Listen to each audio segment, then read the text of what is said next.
الله أكبر أشهد أن لا إله إلا الله أشهد أن محمدا رسول الله حي على الصلاة حي على الفلاح قد قامت الصلاة قد قامت الصلاة الله أكبر الله أكبر.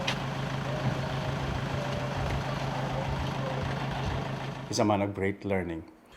He leads by showing the way.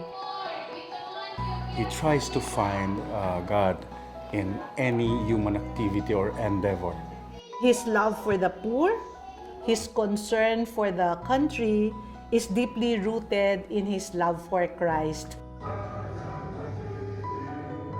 Well, we always know that there's a delineation between the private and the public schools. Father Ben has gone beyond yung malasakit niya sa mga bata sa public schools. Father Ben Nebres embodies in his life this principle of a faith that does justice.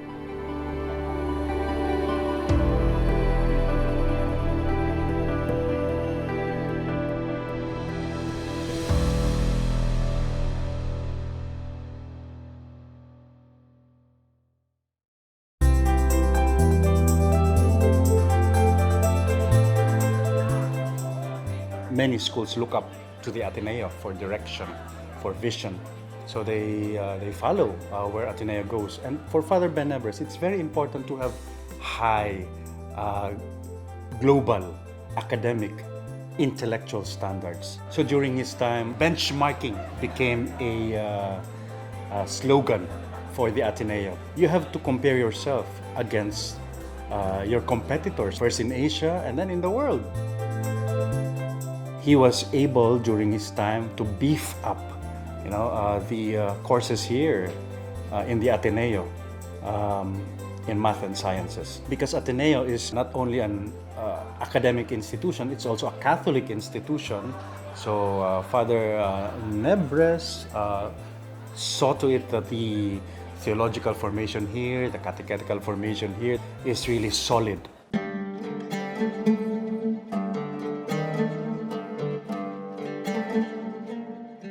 And the vision of Father Ben Nebres is not just an educational institution, it's not just a Catholic institution, it's a Jesuit institution. Jesuits are very obsessed with a faith that does justice. So the emphasis therefore is social outreach, serving Philippine society, especially the poor. And Father Ben Nebres, as president of the university, really saw to it that this was followed. It was clear to him that Ateneo continues to be a good school. But he was also saying that if we just continue working on improving ourselves, we will do very little, we will have very little contribution in the larger sense of improving the country. So he set up ACE to begin working with public schools. We did a lot of teacher training and development programs for principals in the past, but we went beyond that because we realized that there were many other problems in the public school system.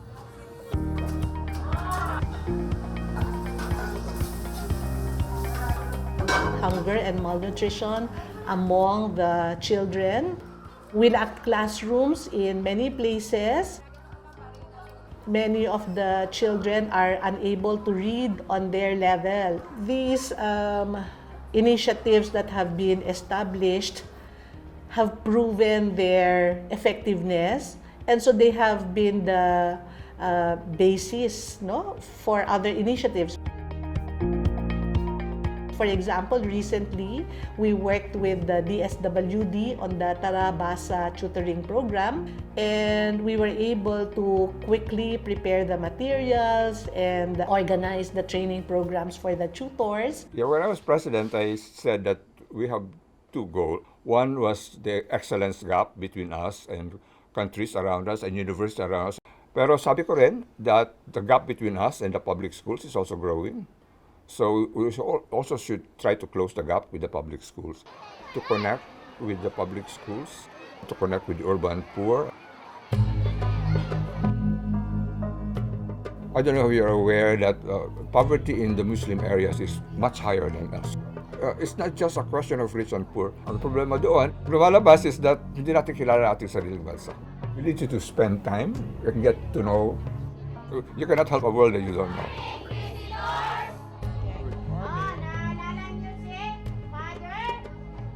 Maybe another way of putting it is that we always think of building the country in terms of economics.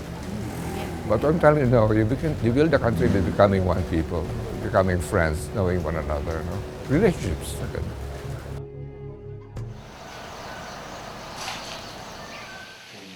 First ko na-met si Father Ben during the time pa ng CEAP 44. Kasama namin siyang umikot doon sa area, binisita namin yung mga evacuees doon, mga IDPs. After a year, nagkaroon ng program, ng feeding program in Rajabuayan, feeding 1,000 children, public school children. Kasama doon si Father Ben.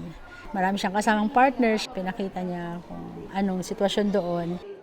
Dinala niya yung ibang kabataan from Rajabuayan sa Ateneo de Manila at nakipaglaro sa mga athletes din ng Ateneo, grade school. And tuwang-tuwa yung mga bata. And from then on, tuloy-tuloy na yung mga projects and programs na natutulungan ni Father Ben.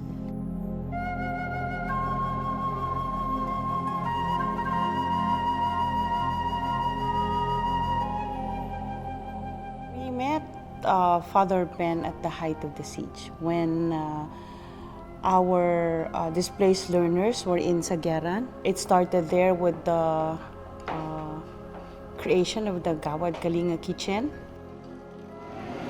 When we started to build up the temporary learning spaces in Sagaran, which is the first municipality, no, we never thought that a priest, in fact, would come to Marawi who are non-Christians. And then they have this heart to help their less fortunate and disadvantaged Muslim brothers. And it was some sort of an opening up, a form of friendship that was developed between the Christians and the Muslims. He is a father to us, especially the kids at the temporary learning spaces. So he has a strong will to keep on helping us. Until this very moment, he is helping us, sourcing out partners that would continue helping Marawi.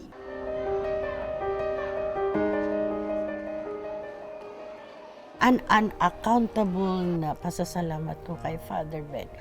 Kahit po hindi po kami magkapareho ng religion, napatunayan namin na pwede pala kaming magsama sa isang layunin. Pati yung mga bata, hindi nila malilimutan si Father Ben. Sana mabuhay pa si Father Ben na matagka. Kasi marami siyang natutulong. Yes, alhamdulillah, alhamdulillah. He is very much in touch with the poor. They have names and faces to him.